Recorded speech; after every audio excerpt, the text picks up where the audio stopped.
Good morning, friends and family of friends. Happy Thursday the 16th, everyone, and welcome to a new day. This morning we finally made the descent down to see Titanic for ourselves, and wow, what a sight. We'll share some of the highlights with you shortly. This morning, sunrise will be at 6:12 and sunset will be at 7:39, giving us 13 hours and 27 minutes, a glorious daylight to enjoy today.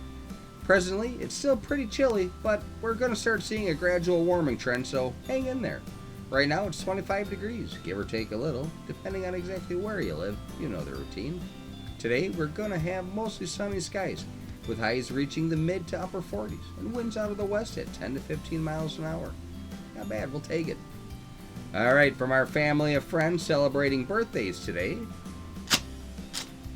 happy birthday to Jim Gurox, Scott Regner, Dylan Buckingham, Danny McCaffrey, Megan Ebley-Watts, and last but certainly not least, co-worker, friend, and awesome person all the way around, happy birthday, Angela Jones, aka Angie. Our celebrity birthday shout-out starts with a popular young actress known for her role as Susan Ballard on the show American Odyssey, and as Max Mayfield on Stranger Things. She's also appeared in episodes of Blue Bloods and The Americans. Sadie Sink turns 18 today. Our next celebrity got his big breakthrough on television as a co-star alongside Charlie Sheen on the CBS sitcom smash hit 2.5 Men. John Cryer turns 55 today. And our last celebrity shout out is for a truly talented and funny comedic actor who has been in many films. Most notably, he starred alongside Will Smith in Bad Boys. He is also known for his roles in such films as Big Mama's House and Blue Streak. He won the NAACP Image Award for his work on the TV series Martin. Martin Lawrence turns 55 today. Alright, moving on to this day in history. On today's date in 1943, the first LSD trip was recorded when Swiss chemist and co-discoverer of lysergic acid diethylamide, LSD, Albert Huffman accidentally rubs against some LSD and experiences an uninterrupted stream of fantastic pictures, extraordinary shapes and motion, with an intense kaleidoscope of color. He would give himself an intentional dose several days later and experience the world's first bad acid trip. Go figure. On today's date, 1955, nationwide polio vaccinations against the disease began, using Jonas Salk's vaccine. Before the vaccine, there were about 15,000 cases of paralysis and 1,900 deaths annually from polio in the U.S. On today's date in 1994, the first woman is inducted into the National Comedy Hall of Fame when Minnie Pearl, known for her trademark howdy and her price tag of $1.98 hanging from her hats, is inducted into the National Comedy Hall of Fame. She had been inducted into the Country Music Hall of Fame back in 1975. Well, that takes me back to when I was a little kid. Mom and Dad had the TV show Hee-Haw on at dinner time. Well, it was that or Lawrence Welk, so yeah, that takes me back. Alright, on to our comedy corner. Why doesn't a chicken coop have 4 doors? Because then it would be a chicken sedan. Today is National Healthcare Decision Day, National Wear Your Pajamas to Work Day, National Bean Counter Day, National Eggs Benedict Day, National Get to Know Your Customers Day, that should be every day, National High Five Day, and National Orchid Day. Today's morning motivational is a simple, undeniable truth. The struggle you're in today is developing the strength you need for tomorrow. Boy, that is so true. You can find some way to turn every difficulty into an opportunity for personal growth. You have the power. Just gotta believe in yourself. Alright, as promised earlier in the week, Belle and I are coming to you from the wreck of Titanic in the Atlantic Ocean, a little over 2 miles below the surface. Belinda had the great idea to offer some before photos to compare to some of the video footage we took while we were down here. It's pretty remarkable what 108 years of decay in a saltwater environment will do, and, well, the photos really bring that out. We don't have an awful lot of editorial to add to each section. The images kind of speak for themselves.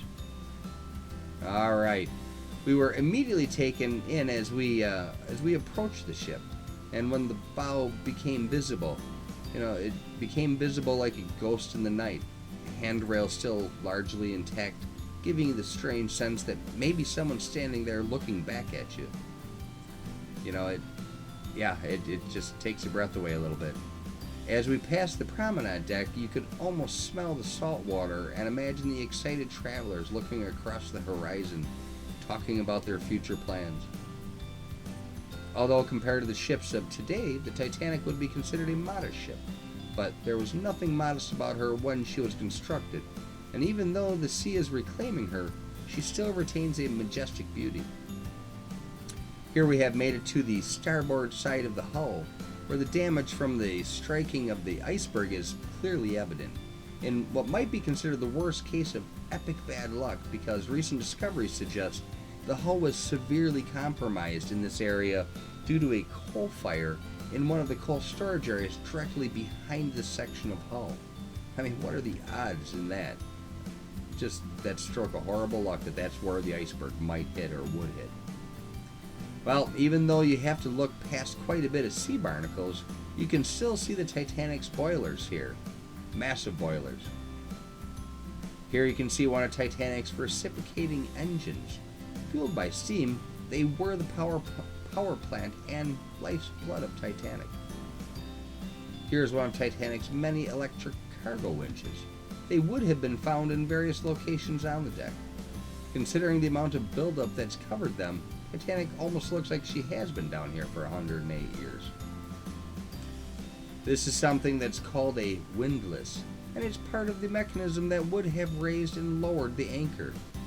Just look at the size of the chain to hoist and lower her massive anchors. Wow.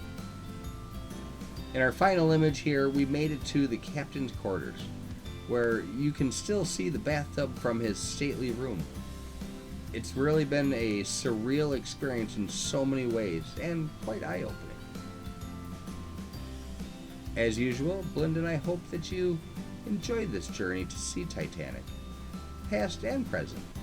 We're going to travel around the world. We're going to continue traveling around the world in our virtual jet.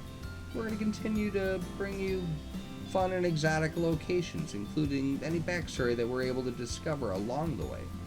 It's getting harder and harder to find places that aren't closed due to this virus, so we're outfitting our virtual jet so we can take a trip to the Red Planet next week.